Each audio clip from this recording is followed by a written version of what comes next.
This terrifying experience took place in 2018 when my family rented an old school building in Pennsylvania.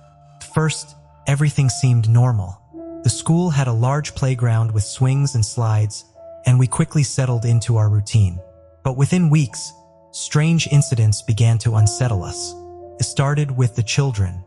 They came to us complaining that the swings would move on their own. At first, we dismissed it as overactive imaginations or the wind playing tricks. But then I saw it myself. On a completely windless afternoon, the swing closest to the fence began to sway. At first, it was a slow, lazy movement.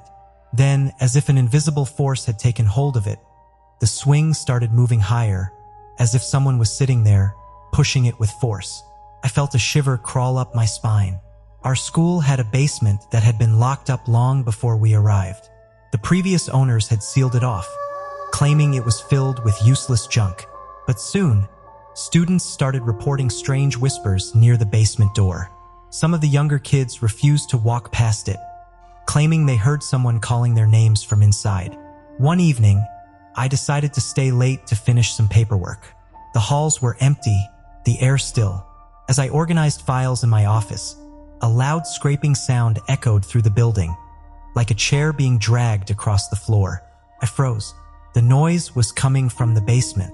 My heart pounded as I stepped into the dimly lit corridor. The scraping stopped, but then, clear as day, I heard it. A child's soft whimper, coming from behind the locked basement door. I forced myself to move closer. The door was heavy, secured with an old rusted padlock. My breath hitched as I placed my ear against the wood. A faint, broken voice whispered from the other side. It was too muffled to understand, but it sent a wave of dread through me. I turned on my phone's flashlight and tried to peer through the crack beneath the door. The floor inside was covered in dust, except for two distinct footprints facing the door, as if someone had been standing there for a very long time. I ran out of there, my hands shaking as I locked the school behind me. That night, I told my father everything. He handed me an old set of keys. "If this happens again, open the door and check," he said. But I couldn't bring myself to do it. Not yet. A week passed. The school fell into an eerie silence, as if whatever lurked in the basement was watching, waiting. But then, one night, I heard the voices again, louder this time, filled with desperation. I couldn't ignore it any longer. Clutching the keys, I walked toward the basement. As I reached the door, every light in the school flickered and then died, plunging everything into darkness. My phone's flashlight barely cut through the thick, suffocating blackness. With trembling fingers, I unlocked the basement door. The air inside was icy cold. My breath fogged up in front of me. The room smelled of damp wood and something else, something rotten. My flashlight scanned the space, revealing old desks, cobweb-covered bookshelves, and at the very center, a single wooden teacher's chair. It was rocking. I swallowed hard, my pulse hammering in my ears. The chair creaked as it moved back and forth, as if an invisible figure had just risen from it. The dusty chalkboard behind it was smeared with handprints, small, childlike handprints, pressed deep into the grime. My stomach twisted in horror. Then the whispers began. At first, they were soft, distant, but within seconds, they surrounded me. A cacophony of voices overlapping each other. Some were crying, others were laughing. A sound so unnatural it made my skin crawl. I turned to run, but the door slammed shut behind me with a force that rattled the walls. I grabbed the handle and twisted with all my strength.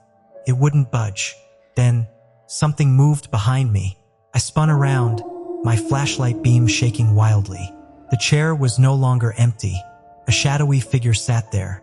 Its shape was vaguely human, but its features were twisted and wrong. Its eyes were deep, hollow pits, and its mouth stretched unnaturally wide, revealing rows of jagged teeth. It lifted a skeletal hand and pointed directly at me. The room plunged into chaos. Desks rattled violently. The whispers became shrieks. My flashlight flickered, and in the momentary darkness, I felt something ice-cold brush against my neck. I screamed, slamming my fists against the door. I could feel something closing in on me, a presence pressing against my back. I squeezed my eyes shut and began muttering every prayer I knew. The voices reached a deafening pitch, and then, just as suddenly, everything stopped. The door creaked open. I didn't wait. I bolted out of the basement, my legs barely carrying me. I left the school and ran all the way home. When my father saw my face, he didn't ask questions. He simply nodded. The next morning, when we returned, the basement door was shut tight. There was no sign that it had ever been opened. We called the owner, demanding to know the truth. His face darkened. "There used to be a teacher," he said slowly. "A cruel man.